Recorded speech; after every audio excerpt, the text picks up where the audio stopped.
ಆಲೂಗೆಡ್ಡೆ ಬಜ್ಜಿ ಮಾಡಬೇಕು ಅಂದರೆ ಅದಕ್ಕೆ ಕಡಲೆ ಹಿಟ್ಟು, ಉಪ್ಪು, ಸೋಡಾ, ಜೀರಿಗೆ ಇದನ್ನೆಲ್ಲ ಮಿಕ್ಸ್ ಮಾಡಿಕೊಂಡು ಆಲೂಗೆಡ್ಡೆನ ಸ್ಲೈಸಾಗಿ ಕಟ್ ಮಾಡಿಕೊಂಡು ಅದರೊಳಗೆ ಅದನ್ನು ಡಿಪ್ ಮಾಡಿ ಕಾಯ್ದಿರೋ ಎಣ್ಣೆಗೆ ಸ್ವಲ್ಪ ನಿಧಾನಕ್ಕೆ ಬಿಡಿ. ಇದೇ ಥರ ನಾವು ಹೀರೆಕಾಯಿ ಬಜ್ಜಿ ಮಾಡ್ಬೋದು, ಮೆಣಸಿನ್ಕಾಯಿ ಬಜ್ಜಿನೂ ಮಾಡ್ಬೋದು. ಎಲ್ಲದಕ್ಕೂ ಸೇಮ್ ಹಿಟ್ಟು ಕಲಿಸ್ಕೊಳ್ಳೋದು. ಇವಾಗ ನಾನು ನೆಕ್ಸ್ಟು ನಿಮಗೆ ಇದಕ್ಕೆ ಚಟ್ನಿ ಮಾಡೋದು, ಸ್ಪೆಷಲ್ ಚಟ್ನಿ ತುಂಬಾ ಚೆನ್ನಾಗಿರುತ್ತೆ ತಿನ್ನೋಕ್ಕೆ. ಅದನ್ನು ಹೇಗೆ ಮಾಡೋದು ಅಂತ ತೋರಿಸ್ತೀನಿ. ಅದು ತುಂಬಾ ಈಸಿ ಕೂಡ ಚಟ್ನಿ ಮಾಡೋದು.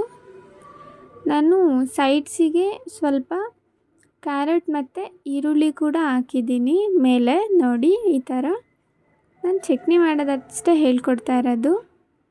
ಮೆಣಸಿನ್ಕಾಯಿ, ಬೆಳ್ಳುಳ್ಳಿ, ಸ್ವಲ್ಪ ಹುಣಸೆಹಣ್ಣು, ಶುಂಠಿ, ಕೊತ್ತಂಬರಿ, ಪುದೀನ ಇದನ್ನೆಲ್ಲ ಒಂದು ಜಾರಿಗೆ ಹಾಕ್ಕೊಂಡು ರುಬ್ಕೋಬೇಕು.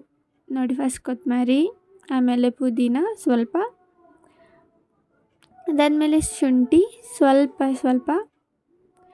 ಮತ್ತು 3 ಬೆಳ್ಳುಳ್ಳಿ, 3 ಅಂದರೆ ಒಂದೊಂದು ಪೀಸ್ ಬೆಳ್ಳುಳ್ಳಿ, ಮೆಣಸಿನ್ಕಾಯಿ ಜಾಸ್ತಿ ಖಾರ ಬೇಕು ಅಂದರೆ ಮೆಣಸಿನ್ಕಾಯಿ ಹಾಕ್ಕೊಳ್ಳಿ. ಅದಾದಮೇಲೆ ಸ್ವಲ್ಪ ನೀರು ಹಾಕಿ ಉಪ್ಪು ಹಾಕಿ ಅದನ್ನು ರುಬ್ಕೊಂಬಿಡಿ.